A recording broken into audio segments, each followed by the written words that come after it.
नमस्कार दोस्तों, आज मैं आपको सुनाऊंगा होटल के मालिक ने क्या किया। कहानी सुनकर आपकी आंखें भी भर आएंगी। ये कहानी है एक गरीब पिता और उसकी बेटी की।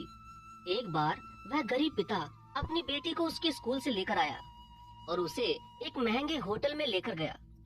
उस व्यक्ति ने फटे पुराने कपड़े पहने हुए थे और उसकी बेटी स्कूल की ड्रेस में थी। और जब वो होटल के अंदर पहुँचे तो वेटर ने पूछा, सर आप क्या खाना पसंद करेंगे, आप अपना ऑर्डर बता दीजिए। तब उस व्यक्ति ने कहा कि आप मेरी बेटी के लिए एक प्लेट पाव भाजी लेकर आ जाइए बस। तभी वेटर ने कहा कि सर आप कुछ नहीं लेंगे, आपके लिए भी कुछ लेकर आ जाऊं।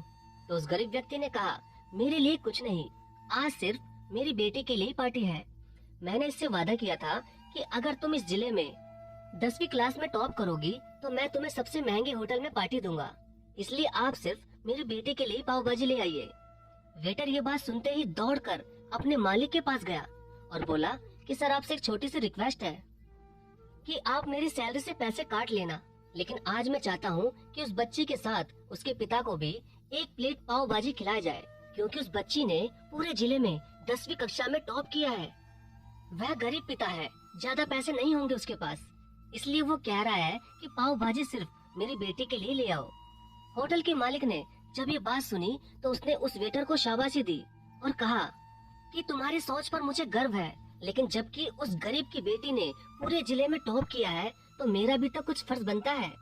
फिर उस होटल के मालिक ने मुस्कुराते हुए कहा कि उसकी बेटी के साथ साथ उसके पिता के लिए भी पाव भाजी लेकर जाओ और 4 से 5 पाव भाजी उनको पैक करके दे दो और उनके लिए 2 से 3 किलो मिठाई भी लेकर जाओ और उनसे कहो ये होटल की तरफ से है, उनसे कोई भी पैसे मत लेना, क्योंकि ऐसा खुशी का मौका बार बार नहीं आता।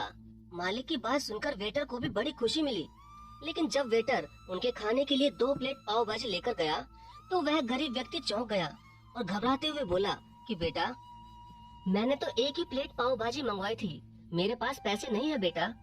तभी वेटर बोला, अरे सर आप चिंता मत कीजिए, यह पार्टी होटल की तरफ से है, आपकी बेटी ने टॉप किया है तो वो हमारी भी तो बहन बेटी हुई ना, आखिर वो एक दिन हमारे जिले का नाम रोशन जरूर करेगी।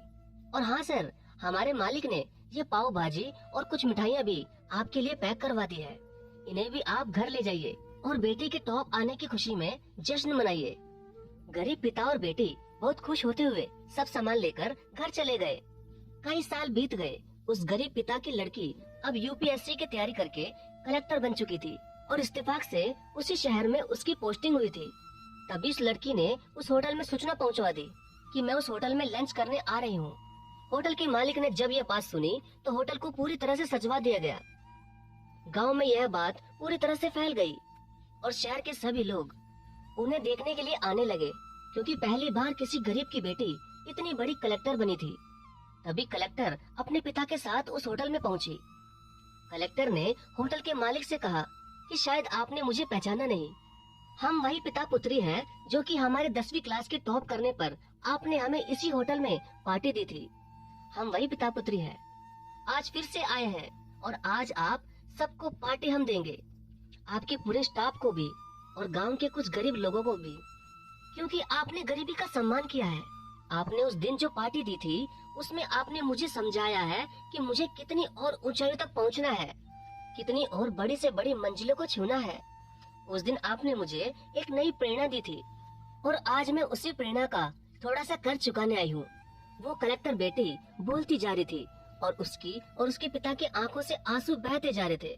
कलेक्टर बोली कि कई लोग तो गरीबों को अपने होटल में अंदर घुसने भी नहीं देते, मगर आपने तो हम गरीब पिता पुत्री का इतना सम्मान किया। आपकी तरह पूरी दुनिया हो जाए तो कितना महान हो जाएगा हमारा देश। तभी वो होटल का मालिक उस कलेक्टर मैडम को रुमाल देता हुआ कहता है कि बस मुझे और शर्मिंदा मत कीजिए, ये सब तो हम सबका फर्ज है और होना भी चाहिए। दोस्तों यह कहानी हमें सिखाती है कि कभी भी किसी गरीब का गलती से मजाक न उड़ाना, हो सके तो उसकी सहायता करें ताकि हर गरीब की नजरों में हम अच्छा बन सके और हमारी सहायता से वो आगे बढ़ सके। जहाँ भी रहिए कर दिखाइएगा कुछ ऐसा कि दुनिया करना चाहे हमेशा आपके ही जैसा। धन्यवाद।